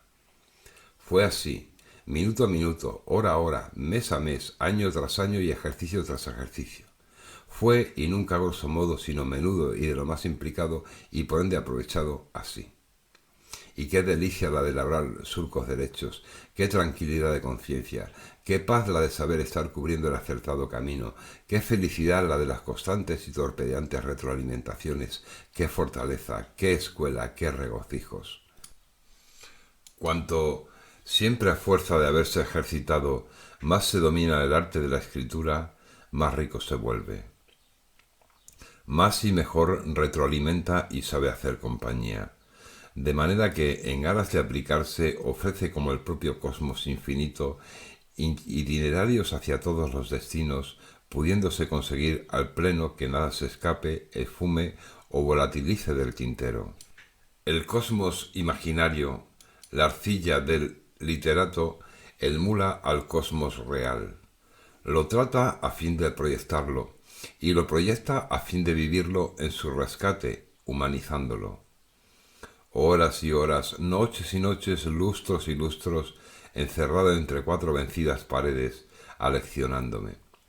En tanto que, ora en ello, ora en torno, los textos se cubrían y se rescataban, perfilándome un poco sin que del todo me percatase, como si se tratase de con un paulatino encuentro con lo mejor de mí. Porque pronto aprendí, lo cual parece axiomático, que, no dejando de escribir, se terminan cumplimentando los libros y coronando las ambiciones del trabajo, que dejan de ser proyectos para transformarse en heroicas hazañas patentes. Fue con mi primera novela, que entonces titulé Gestalt en mano de santo y que luego he cambiado por el título de Stultus Symphony o Sinfonía Stulta, una novela de 500 y pico páginas en la que me empleé durante todo un año y que fue por única vez en mi vida impresa con letra matricial que para lanzar las facturas del negocio disponía. También recuerdo haber impreso en tiempos en una revista en el instituto con una rupestre vietnamita. El estilo y la impronta personal supo desde entonces defenderse de las influencias de terceros, definiéndose mientras se perfilaba, al irse pronunciando. Los retos que le fueron saliendo al paso, los inconclusos, los fugaces, los que meramente tendían como apuntes, y los textos por los que, gracias a lo que en los mismos me encontré, aposté y supe coronar y dotar de plena entereza. Eran los primeros balbuceos de mi voz, aquella que se me iría paulatina y caprichosamente desnudando y como si fuese una flor interminable, abriendo como un fascinante y barroco fractal de posibilidades e instándome la muy tirana con sus ánimos y estupendos aires a crear originales marcos en los que pudiera darse y corporizarse. Así, en un estructural marco estrambótico nació la musa implacable. Después de la escuela de Stultus Symphony, mi primer gran texto literario de ficción. Así se forjó también la primera parte de Paseando a gusto con Pique, en tanto en paralelo y como apuesta de apuestas y ambición de ambiciones campaba el primer tomo de Evangelio confidencial de un obrador bipolar, haciéndose a muy lenta pero firme marcha, tal y como lo requería el aparatoso monumento novelesco y enciclopédico que se pretendía, con los años y los años levantar, definiéndose curiosa y acertadamente como un sostenible proyecto longevo. Pánico en la fábrica del miedo y un coche de la hostia fueron puras explayaciones y divertimentos. Tristes tres, neoliteratura express y fulgor del siglo XXI, serendípicas retorceduras sobre lo edificado. De bruces contra el infierno, puro crisol. Hoy seré un pobre diablo, no digo que no, y un maldito embustero, y estaré tocado, sí, y muy para allá, pero en base a cuanto he honestamente cosechado, puedo declarar que tengo una muy definida voz que, aparte de conocer, se me parece. Una voz magistral capaz de codearse con las más destacadas autoridades, en tanto que autoridad me vuelve capacitándome. Soy archidefinido literato de primera, soy pluma de postín, soy Luis Brenia y Luis Brenia. Una aleación única hecha así y por sus méritos como el ejemplar y respetable Beethoven observó de sí. Esencialmente igual. Todo un artista, alguien que por haberse empeñado en aprenderlo con devoción, haber ejercido lo suyo y ejercer, sabe que sabe crear. Y ahora que ya tengo rescatada una gran parte de lo más significativa, puedo cederle el discurso a mi obra a fin de que por sí mismo o por sí misma obre y sea. Y todo porque teniendo sumamente claro a lo largo de mi vida que no me había podido permitir no haberme adoctrinado y habilitado, ahora gozo de tal sabiduría como recompensa, y como siempre, muy pocos sé escribir, ya digo, como el mismísimo diablo, que si no... En Hinojal, a 13 de marzo de 2016. De las responsabilidades literarias de los escritores de primera. En todo tiempo y lugar, y cual si se piensa no puede ser de otro modo, ha sido la literatura, bien pura, filosófica o religiosa, la que le ha ido abriendo surco a la mentalidad humana con sus insustituibles iluminaciones y dilucidaciones. Ha sido así la literatura el timón y la brújula que, ante las incertidumbres y guiadas por el faro de la inspiración, ha ido abriendo camino, aleccionando a las más brillantes mentes que han sabido trasladar sus luces a colindantes campos del saber. Mas cual precisa de entrada del Evangelio según San Juan, en el principio era ya el Verbo. Tal premisa fundamental parece haberse sobreseído, solapado y relegado al olvido en estos tiempos que corren, en los que la ciencia y la tecnología solo parecen, haber instaurado su imperio, al erigirse como las más constatables aproximaciones a las grandes verdades que sirven para explicarnos la realidad y su estructura, o sea, como sus más firmes valedoras. Mas esto, como ha de verse, no es más que una sonora falacia erigida por y para la conveniencia cada vez más cerril y fundamentalista de las correcciones políticas en boga y nunca en pro de la sustancialidad y esencialidad de las grandes verdades ignotas e intemporales, que desde siempre y para siempre han regido, rigen y regirán la condición humana cual, dadas nuestras intrínsecas limitaciones y la insondable complejidad de la naturaleza, no puede ser de otro modo, puesto que hay límites que no caben transgredirse ni por el hombre ni sus más sofisticadas herramientas, a tenor de lo bien que construida que está la realidad per se, a la que ni siquiera científicamente cabe adelantarse ni un nanosegundo. El vulgo, esa masa tan fácilmente hipnotizable que para su comodidad y alivio permite a terceros pensar por ella, siempre será rehén de tales idolatrías, mas las consistentes individualidades que constituyen los escritores de primera jamás lo consentirán. Porque un escritor de primera, un medium al fin y al cabo, goza de una irrenunciable posición propia y no es más que un sólido puente entre el más allá y el más acá, entre la luz y la oscuridad, entre las musas y el género humano.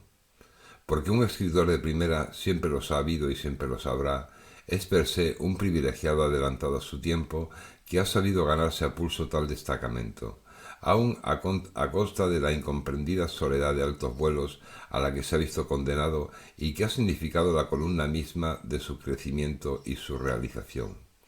Y por serlo, por el complejo hecho de serlo, contrae una serie de corresponsabilidades eminentemente literarias a las que debe responder cual hombre entero que fundamentalmente en un defendido sentido artístico es. Y tales rigores son los que me dispongo a tratar según las luces que me iluminen, luego de buscarlas y fondearlas, pues a ellos deben responder su carácter novedoso y su entereza como artista supremo, dada la encumbrada categoría de arte de la que la escritura literaria defiende. La primera de las cuales, habida cuenta de las fuerzas contrarias que se le opondrán, es la de sortear las censuras imperantes para colarse por sus fisuras con el fin de hacerse valer y poder llegar a sus lectores, puesto que un escritor de primera, por el mero hecho de serlo, ha de ser una figura rompedora para con los afincados clichés de la época y los dogmas establecidos y reinantes, afirmando las coronaciones de los hitos ya alcanzados y proponiendo nuevos horizontes y ópticas. Esta es una diferencia clave entre los escritores de primera y los de segunda, puesto que mientras estos últimos nadan en las aguas de la conformidad para con el establishment, refocilándose en tales, los primeros llegan para cambiarlas y mejorarlas, abriendo las crisis mentales y paradigmáticas necesarias para provocar tales evoluciones, rebeliones y revoluciones. Es decir, un escritor de primera no llega como algo efímero y fútil, sino como algo capital que no puede pasar inadvertido y que, por su peso, no puede ser ni eludido ni sobreseído. A este respecto, cada cual goza de sus mañas. Cervantes, John Keats, Flaubert y Borges apelaron fundamentalmente a la estética, Kafka a la claustrofobia y el bochorno, Cortázar al pop, Baudelaire, por ejemplo, a la voluptuosidad, y así cada cual al signo que creyó más valedero y mejor para trasladarse y llegar al lector, que es la máquina última en la que cobrará cuerpo su aportación. Las religiones monoteístas a un todopoderoso Dios y las orientales a la lograble autoperfección humana. Bach, y que conste que no soy ni un músico ni musicólogo y que además carezco de formación académica, a la armonía de la matemática. Händel al barroquismo, Mozart a la fluidez y Beethoven a la elaboración romántica. Cada cual eligió su palo, su lengua vehicular, como mejor que yo, sí, creyó. Bradbury al candor, Quevedo a la ironía, Asimov a la ciencia ficción. Cada cual a lo que de veras más les llamó para mejor romper y proponer, a la diversidad interdisciplinaria yo. Romper y proponer, nunca estéril ni regresivamente, sino banderando una consistente proposición perfectamente corporizada y dotada de implícita reflexión, pues tal es el principio de toda iluminación y su captación. La provocación de un soliloquio primero en el lector y un resultante parlamento con terceros lectores después para así urdir la propagación. Así las obras magistrales se convierten en hitos y referentes, tildan a una época sentando cátedra y se erigen como banderas de la creatividad del pensamiento, de la mano del revulsivo talento inconformista y aportador que, tras indagar alternativa, propone su lección. Llegados a este punto y tras la precedente introducción, en cierto modo histórica o incluso atemporal, y tras mi primer apunte, entiendo que me corresponde continuar tratando de lleno el motivo del ensayo concreto y referido a la responsabilidad literaria de los escritores de primera de nuestros días, que son infinitamente menos de los que puedan parecernos. De hecho, se da una clamorosa demanda de tales, como si la humanidad estuviese implorando a grito pelado la emergencia de tales, habida cuenta de la peligrosísima desorientación a la que conscientemente nos estamos dando cuenta de hallarnos abocados. Un profeta, un solo profeta, un escritor de primera, al fin y al cabo, que ponga en orden la sofisticada Babel que precisamente la ciencia y la tecnología, y no otras facciones, nos han creado de la mano de sus vergonzosas idolatrías, al habernos hecho creer tanto con sus inescrutables trucos de magia, cuando no de malvada brujería, que están destinadas a salvarnos.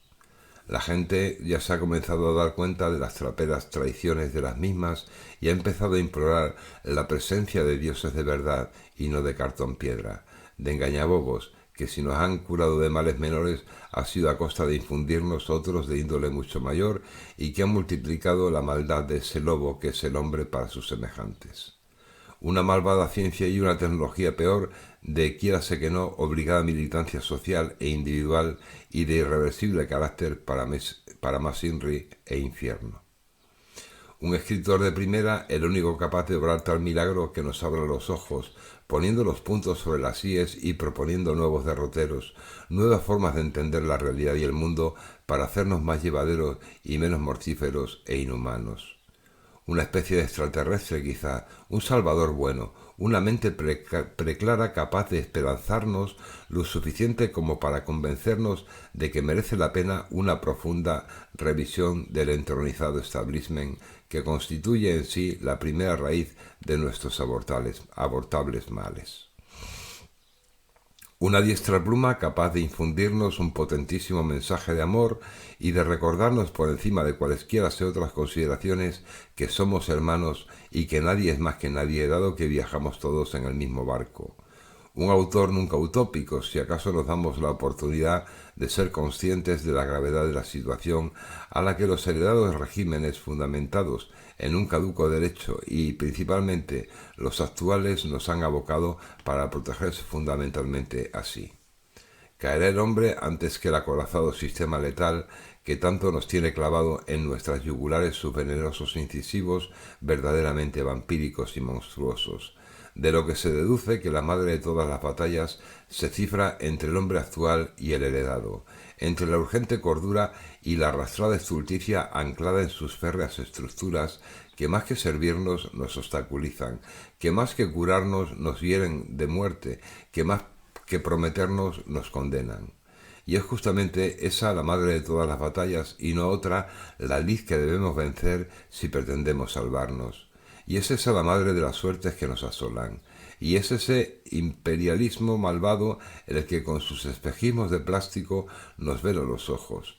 Y es nuestra conformidad con el jodido establishment el más seguro veneno con el que suicidarnos cual imbéciles que se creyeron sin alternativa y sin remedio. Y ese apocamiento el émbolo del corredor de la muerte en el que yacemos cual vencidos inanes que ya se han olvidado del verdadero sentido de la palabra luchar.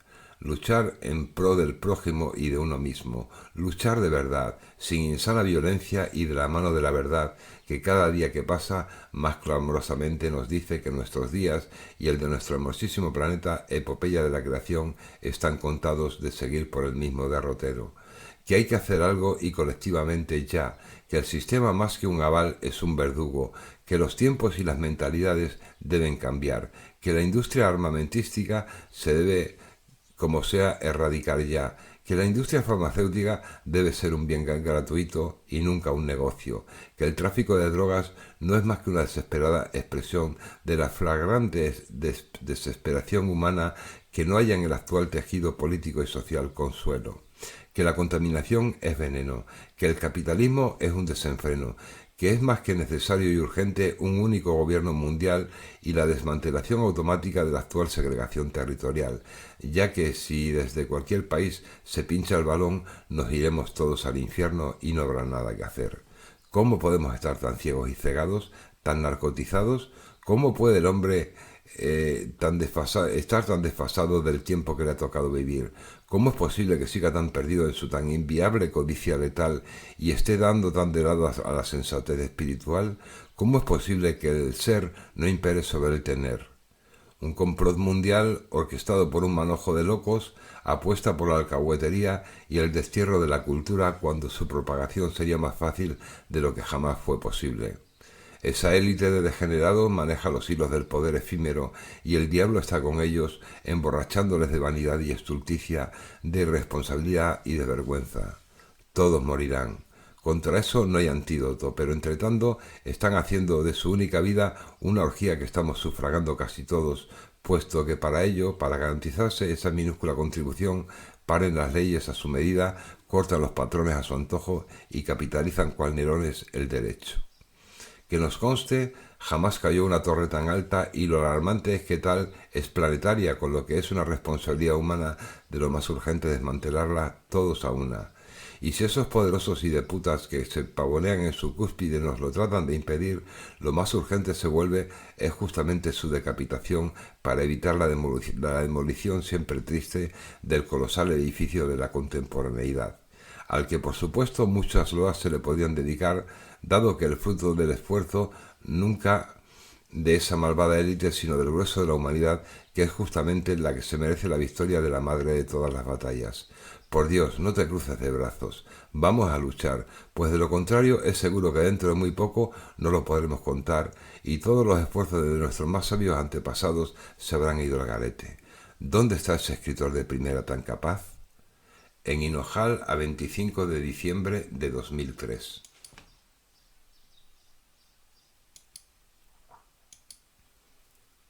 A los aficionados que empiezan a escribir. La primera palabra es la de ánimo. Menuda carrera acabas de inaugurar. Pero no te creas que eres tú, pardillo, el primero en darse a la loable dedicación de la escritura. Antes de ti ya muchos otros y otras lo hicieron, e incluso genialmente quedando para la historia. Aprende de su escuela. Lee y lee sin tregua. ¿A dónde piensas llegar y quién quieres ser? ¿Lo sabes acaso? Si me contestas afirmativa es por una de tres. O porque te crees que lo sabes, o porque adoleces de soberbia, o porque pecas de pretencioso, concediéndote pocas oportunidades en cuanto a tu perfeccionamiento, desarrollo y destilación. No, no te equivoques, no lo puedes saber, por lo que le has de conceder a tu propia ejercitación literaria su propia escuela, que ha de enseñarte a perfilarte y a depurarte, siempre en base a ella, y no a esos proyectos babilónicos, esos castillos en el aire de los que ni siquiera has colocado su primera piedra, que en teoría están muy bien, pero que solo, y más que fundados proyectos, son ensoñaciones, delirios de grandeza, el deseo de ser sin haberte hecho, e incluso dando esto último por sentado, lo cual no es ni con mucho cierto, cuando en verdad es su gran piedra angular y su columna vertebral una vía demasiado fácil como para ser creíble y cierta. Escribe sí, para ti o para un tercero, anónimo o concreto, pero no todavía para el gran teatro del mundo y nunca con el ánimo de publicar, so pena de llevarte un chasco cual a mí mismo me pasó sin ir más lejos, sino más bien de ejercitarte y teniendo como público únicamente al círculo de amistades, algunas de las cuales, tenlo bien presente, te mentirán por compasión, loándote cual a mí mismo no me pasó, puesto que hasta los 45 años y desde siempre escribí mayormente para mí y si acaso mi novia, ganándome las imprescindibles ganancias de la mera ejercitación, sino con el contumaz afán de aprender a moverte por los textos. Mira tus textos, pero cuanto más alejado de ti, mejor, dado que de lo contrario inclinarás sin querer o queriendo tu propia balanza y aquello mediocre te parecerá excelsamente bello, en ese primerizo deseo de querer ser lo que aún no eres, o sea, cuando aún eres demasiado indefenso, indefinido y frágil. Nunca desees terminar tus trabajos, ten paciencia, sino que ruega a las musas que te abastezcan, y siguiendo este consejo, que para darte gozo de mi autoridad, no los des por cerrados hasta que cuando verifiques que no te queda otra, que el discurso goza de su propia suficiencia y que todo cuanto pretendieres decir queda reflejado. Y corrige. No te canses de corregir, que es la principal tarea de los escritores, hasta que tengas por seguro haber agotado las vueltas, y nuevamente ten paciencia, y no te andes preguntando cuándo deberás cerrar un texto, que él mismo te lo hará saber si le sabes imparcialmente leer y escuchar. Escudriña, mira y remira para poderlo certificar con seguridad, desde aquí hasta allí y vuelta a empezar. Ten en cuenta que el texto ha de valerse por sí e independientemente de ti, que en cuanto lo fletes, en muchos sentidos morirás a expensa de la vida que le has otorgado. Escribe sí, pero escribe cuando no te quede más remedio, y así tus palabras nacerán exigidas en lugar de proferidas, lo cual puede constituir un alocado caballo de más difícil conducción y freno que pierda el norte y los estribos. Escribe sí, pero no tires nada a la papelera, sino que lo que desestimes, guárdalo en una carpeta para cuando, a falta de mejor distracción, lo releas, testifiques mejor lo que no te gusta o cojea, te traiciona o no llega. Y sobre todo, escribe sin pensártelo demasiado, en la fe de que cuando al día siguiente o al otro lo revises tú mismo, tú obrarás de escalpelo y apisonadora. Se tarda mucho en lograr textos definitivos a la primera, y tú has de darte esa licencia y ese carrete para tener tu juego. Y no te preocupes, que a nadie le importa lo que ocurra o deje de ocurrir en la invisible carpintería del escritor, solo lo que se le muestra así de tonto es el público. Y no te apresures, que en verdad y si acaso tú mismo te metes prisa. Al tiempo no se le pueden dar palmadas, que decía Carroll, de modo que no trates de ser una factoría literaria de entrada, puesto que esto solo se logra con el trasiego y los años, que son dos cosas que a ti aún te faltan. Asimismo, tampoco anheles de entrada ser una estrella de las letras, con cuanto te falta. A este respecto te recomiendo la miopía y las distancias cortas, dado que las grandes a tu edad te agobiarán superándote. Nadie puede pretender de entrada ser Cervantes, teniendo a su alcance metas más plausibles como Esopo o relatos más o menos breves. Ya a medida en que te crezcas llegarán las veces de ambiciones más tamañas. Sé tolerante contigo y date la oportunidad de hacerte que poco a poco es como hila la vieja el copo. Cuando quieras enseñarle a alguien tus trabajos, preocúpate de escoger bien al lector, que ha de ser una persona para lo que lo único que ha de contar con todos sus logros, y así debe ser, es el propio texto. Un riesgo de dar a leer algo a una persona conocida es el de incurrir en la falacia de que pretendan leerte a ti en el texto y no al texto en sí. Un texto es siempre una nueva dimensión de uno que se despliega y abre, y como en una especie de suerte de ejercicio de detectivesco chismoso, el lector reticente buscará en ti la forma de tolerártela. Aprende, procura siempre aprender, escogiendo a tus maestros por sus méritos y no por sus pavoneos. Ellos te tratarán bien, señalándote las carencias, deficiencias y taras, así como loando tus méritos, que de todo habrá. Y aprende a mirar, es la base de todo, la óptica. Puede que tengas talento en potencia, puede, pero si eres joven, aún tal no puede habérsete cuajado ni desarrollado. Ten paciencia y persevera, con el fin de hacerte cultivándolo. No obstante, y continuando bajo la premisa de que todavía eres joven, todavía te falta de la vida experiencia, que es la base de la arcilla del escritor, de ese escritor que sueñas y anhelas ser, haciéndotelo de ti mismo, y como suele decirse, la experiencia es la madre de toda ciencia, y tal es una fuente primordial de la que bebe todo escritor hecho que se precie de serlo. La experiencia de la vida, amén de tu propio empeño y trabajo, de tu reflexión e indagación, que son los pilares básicos de todo escritor construido. Cuando veo a una persona mayor que yo, siempre me digo, ahí tienes un tipo o una mujer que ha pasado más tiempo a solas consigo que yo conmigo, y que por ende está más hecha de sí, por lo que no debo caer en la distorsión de enaltecerme, y sí en la escolarización de aprender y aprender de los demás. Y ahora permíteme que te resuelva una aclaración que, a pesar de tratarse de lo más elemental, no deja de amparar su miga. No es lo mismo escribir que jugar a ello. Para conseguir lo primero y sortear lo segundo, mi consejo es que aproveches fértil y creativamente tus momentos más extremos, cuando son la tristeza, la rabia o la alegría las que te cuecen, puesto que son los estados en los que la sinceridad, la meditación y la creatividad más se agudizan, y que te tomes en serio todo lo que alcances, sepas y puedas. Asimismo, aprende a darle sus licencias a tus yoes postreros, esos que más frescos y lúcidos revisarán, depurarán y extenderán los textos que cifres en el presente, que sin tales no debes dar por concluidos, sino dejarlos en suspensos en calidad de provisionales borradores. Y a este respecto me voy a permitir contarte una pequeña pero instructiva anécdota. Siempre me ha admirado de los autores clásicos las elogiables terminaciones de sus textos, datados de unos tiempos en que los que no había procesadores de texto y a menudo ni siquiera papel, sino tan solo y tan mucho pergamino, tinta y pluma.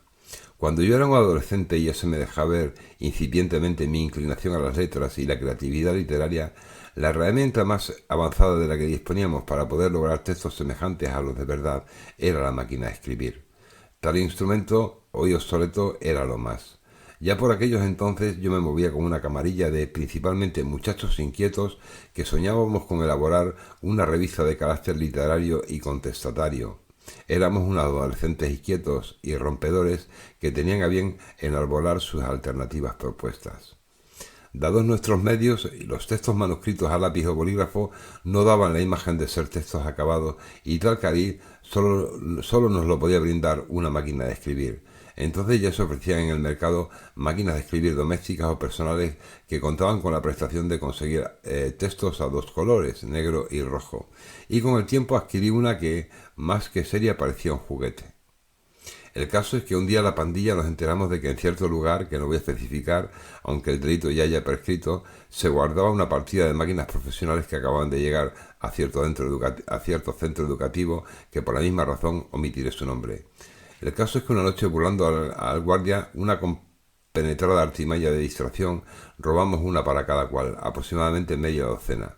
Y de la mía nacieron los primeros textos que ambicionaban de ver a serlo, y que tuvieron la gracia de aparecer en la contestataria revista que fundamos, Tururú, en los que ya se dejaban prometer, más en bruto que pulimentados, nuestros tan incipientes talentos. Y ahora, no queriendo redundar un solo consejo, escribe, siendo tu propio alumno y maestro, pero escribe, teniendo en cuenta que la mejor escuela y muy por encima de la teoría es la práctica, y aprende a ser tolerante contigo mismo, riéndote de ti si es preciso, pero a la par amándote y anhelándote. Date tiempo y ten fe. Escribir es como la agricultura, algo que requiere de atención y mimo, y también, aunque secundariamente, un poco de suerte. No te desees principios fáciles, dado que tal camino amputará tu espíritu de lucha y crecimiento. Aprende a superar los inconvenientes y no te derrumbes porque no encuentres o tardes en hallar los términos precisos. Ya te revelé que una gran componente del oficio es la indagación y que esta no consiste en otra cosa que en la búsqueda de vueltas y ángulos de perspectivas y de aliados. Tal, expandiéndote, te hará crecer y, como a lo tonto y sin darte cuenta, más grande. Llegará un día en que se te revelará tu estilo y preferencias, tu sello personal, y entonces caerás en la cuenta de gran suerte de enteros ganados. Pero no por ello eches las campanas al vuelo, ahora ya estás en la autopista, y por ello tienes más razones que nunca para escribir y para continuar siendo y ser aún más. Escribe, pues si en verdad quieres ser escritor, es el único camino. Y para ello no queda otra que hincar los codos, romperse la cabeza y renunciar a muchas otras alternativas que fundamentalmente, por su volatilidad, te animarán a registrar tu propio y personal tiempo. Y cuando des con la vena, hazte vampiro. Y cuando lo seas, no sueltes a tu presa hasta que no la hayas succionado hasta la última gota de su preciosa sangre, pues con ella levantarás más sólidamente tus textos, que serán fieles reflejos de tu iluminado espíritu, que progresivamente aprenderá a reflejarse más fidelinamente y mejor.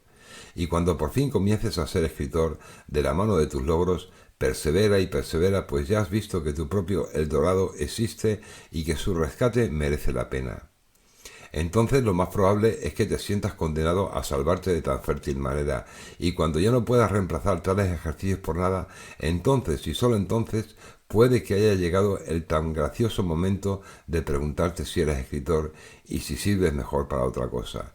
Y si la respuesta es negativa, entonces te darás cuenta de que la has cagado, porque nada puede salvarte cual la domesticación de la tinta lo logra, y entonces, y sólo entonces, darás gracias a Dios al constatar las ganadas elevaciones que te han traído tus tan personales crecimientos y empeños.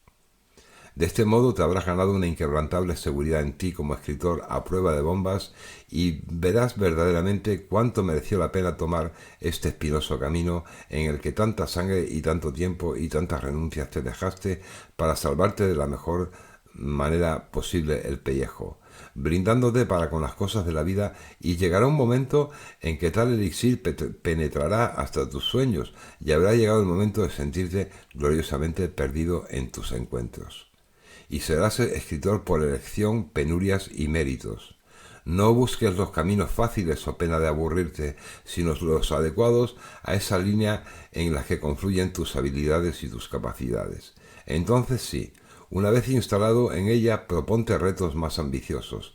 Tal es la esencia del crecimiento y la fertilidad creativa que tanto redundará en tu favor, desde el cual agradecido no te quedará otra que darle gracias al Creador por haberte dado pie, medios y modos con los que extraer lo mejor de ti mismo, para tu propio beneficio y el de tu prójimo, las huestes de potenciales lectores siempre tan presentes en ti, tu alma y tu intelecto, pues para darte a ellos bebes y bebiendo de ti te das. Y cuando seas escritor, entonces sentirás cómo te aprieta la claustrofobia de haber dado con una plataforma irreemplazable, intransferible e infinita, desde cuya soledad te será concedido tocar el dedo de Dios, y entonces, colmado, sabrás que no sirves para otra cosa, y, a falta de elección, escribirás más y más para proyectarte y vindicarte más y más desde tus literarias pronunciaciones que sólo la escritura es capaz de abarcar. Entonces, y sólo entonces, a punto de reventar la empática dicha, te diré compungido, te acompaño en el sentimiento, y por lo que te toca, te sabrás de los nuestros.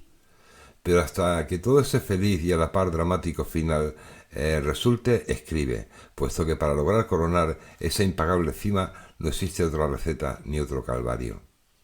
Escribe pues y que sea lo que Dios quiera, y piensa que nadie te podrá robar tus propias remuneraciones, ni tus crecimientos, ni tus fértiles galimatías, que sólo pueden resolverse con los poliédricos reflejos de tus textos. Escribe, sí, y en tu favor vivo y o muerto, tal y como yo lo he hecho para poder dilucidar este siempre positivo texto que lo que más ansía es hacerte ver que un escritor es una meta posible y que merece tanto la dicha y la pena.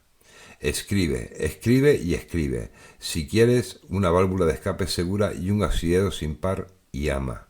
Más no te puedo decir. El resto depende de ti, puesto que aunque yo pueda iluminarte, no te puedo enseñar, dado que mi escuela no es la tuya ni la tuya la mía, sino un asunto de lo más personal en cada cual. Yo me he hecho escritor y no contento con ello de primera.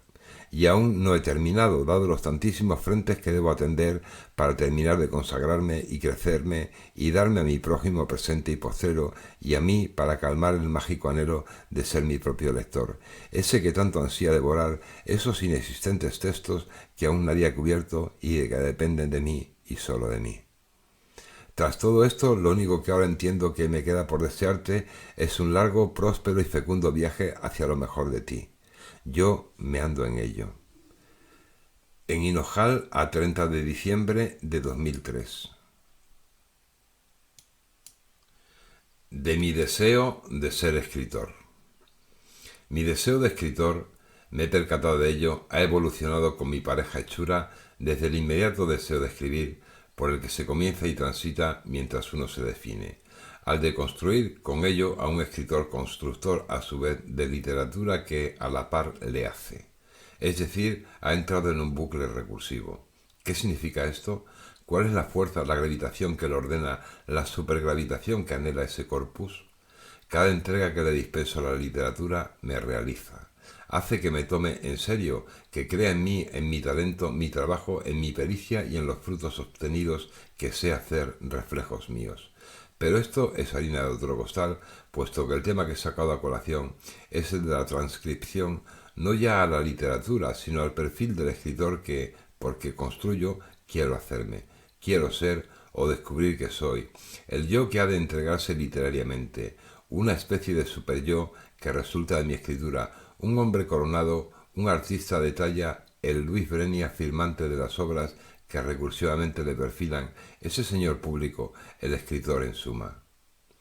Mi modus vivendi actual no me permite, por mucho que yo quiera, meterme literariamente en camisas de 11 varas como me gustaría, ambicionar proyectos de envergadura que me exigirían trabajar a brazo partido, por lo que debo remitirme a desafíos mucho más asequibles y acordes a mi permisividad.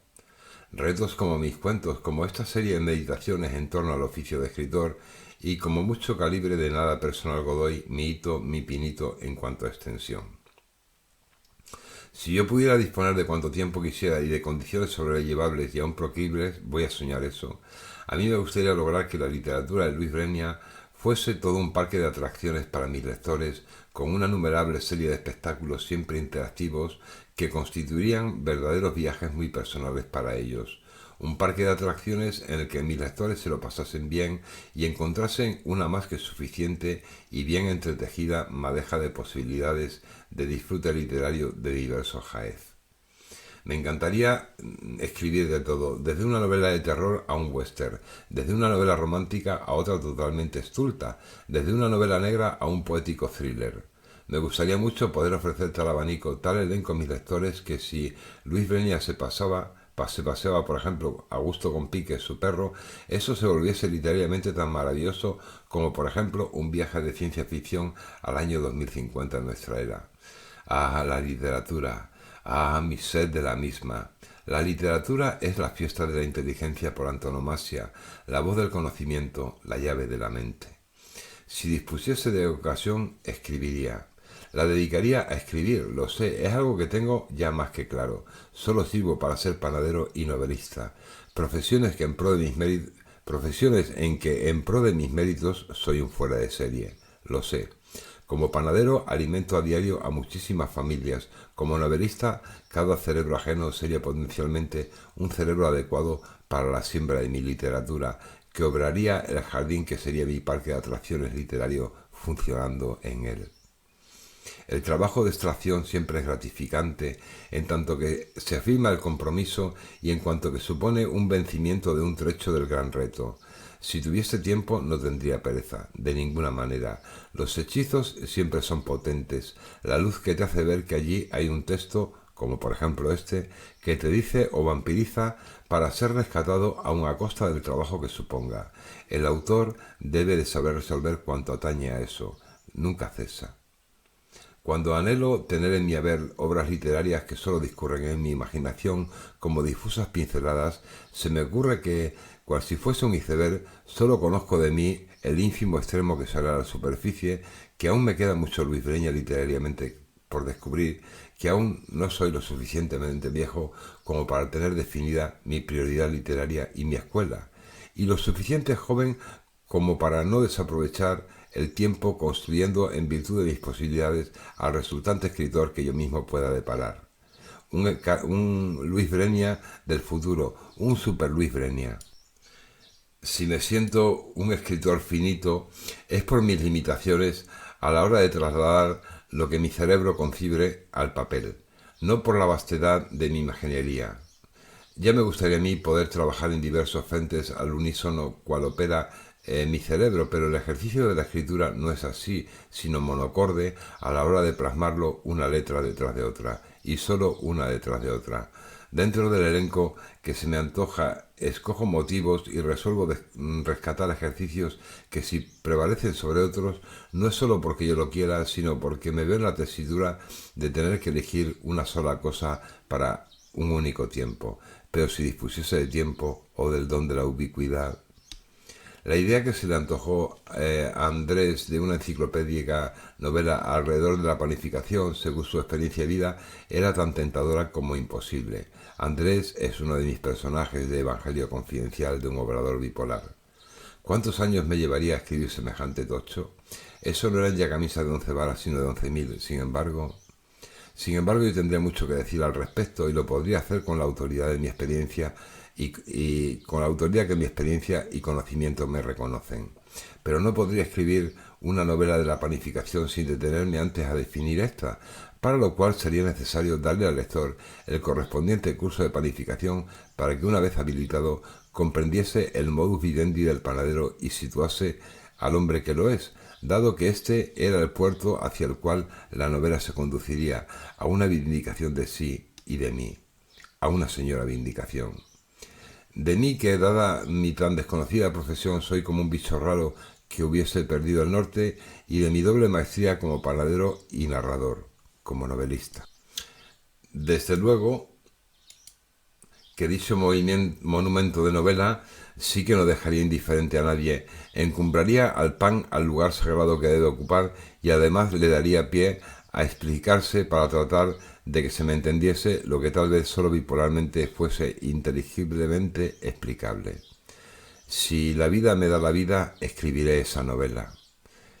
En Hinojal, a 30 de diciembre de 2003, cuando aún yo no había escrito Evangelio Confidencial de un obrador bipolar.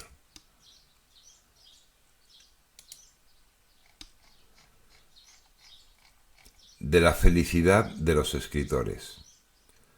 Oí decir en la tele que la profesión de escritor es de las más felices. Naturalmente, me dije, la opinión no provenía de ningún escritor de primera. Si al respecto me preguntasen, diría, la profesión de escritor es de las más angustiosas, tanto que no contento con la vigilia, a menudo me sorprendo buscándome la vida, las preciosas palabras que me la aclaran y expanden hasta en sueños. Diría, más que una profesión o una vocación o una elección, es una devota condena, la única que a solas puede salvarme de mi prójimo, del infierno y de mí. Porque el escritor no es la coronación, eso cae luego por su propio peso. La anhelada palabra fin, sino el trasiego, la obscuridad quebrada, la diabólica posesión del galimatías perplejo de la arcilla informe, que de todas las formas contiene y a la vez ninguna. El alfarero loco que sólo atiende a una nebulosa ciega que nadie más entrevé y que sólo figura en el rugoso papel de su propio cerebro. El astrónomo ciego que sólo emplea el tercer ojo del retorcido telescopio en el que sólo tienen cabida sus escépticos sueños y fuera de su rescate nada más. El durmiente sonámbulo que cuando despierta sólo halla en la cartesiana vigilia de la cruda realidad su cabeza llena de pájaros, el mapa en la voluble tinta y el escudo en el dilatable papel. Si me preguntaran diría, si soy escritor, lo soy en legítima defensa. Y si eso es ser feliz, de poder elegir, prefería no serlo. No ser un condenado escritor de primera, sino ser llanamente feliz como lo son quienes no escriben, quienes no necesitan defenderse con la cruel escritura que siempre, clavándome a solas, sus vampíricos incisivos me succiona la tinta, salvándome con ello de mi prójimo, del infierno y de mí. Se oye cada cosa en la tele. En Hinojal, a 31 de diciembre de 2003.